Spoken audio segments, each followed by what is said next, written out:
Hello and welcome to a Smurd P video, and today we're looking at the Uncanny X-Men issue 20. And if I can actually open it, this is written by Gail Simone, artist Luciano, Vecchio. I'm sorry, I suspect I said that terribly wrong.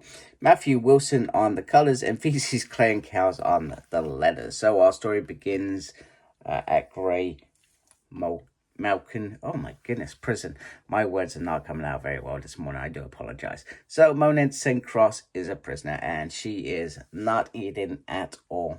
However, apparently she's gained a few pounds regardless compared to other inmates. So that means that her body can survive without subsistence.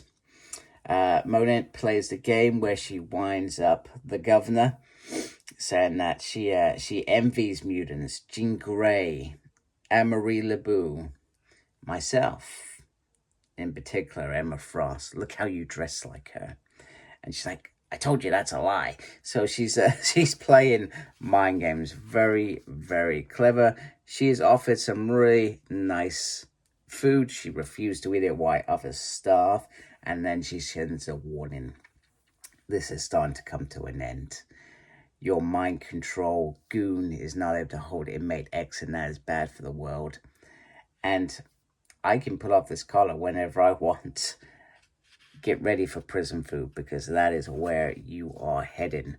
Meanwhile, the X-Men are once again family-fied. They are coming together. Nice food rather than perhaps what they had at Xavier, where it was done by a cook who perhaps didn't care. This was done with, I guess, love. You got Jubilee, who was full of sadness when she come because of Shogu, and she's brighter. Nightcrawler will stay here forever. He is loving life here. And there was a speech by young Jitter, and Rogue talks about how she used to see a speech therapist, and if you want to, you can as well.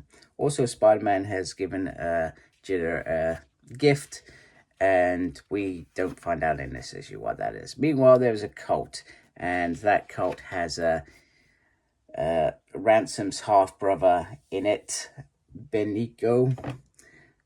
I think that's how you pronounce it. And he is on the final trial where he has to say whether he's got mutant blood in the family or himself, which apparently he doesn't. The kids go off to school, and once again, Mr. Junius is given a bit of advice. You grow up because of you want to, not because of others. So other influences make children sometimes grow up a lot faster than they should. But in reality, you grow up because he wants them to grow up naturally and because they just do. So Valentine is not wanting to go to school, and he's sort of going through the emotions about this message that he's got from his half brother. He's also saying that Remy and Logan don't understand, and he's not sure whether he wants to do it. He was basically rejected by this whole family and left to it. So he's conflicted whether he goes or he stays. Meanwhile, his brother is in the fight for his life, and, well, he ends up winning and passing the test.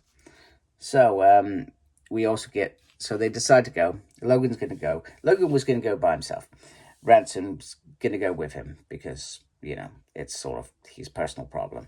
Hiroshio wants to go as well, but he is left behind, sort of unsteady, but I thought we were brothers. So, yeah, I'm not sure whether that's going to lead things down to a dark path because he doesn't understand.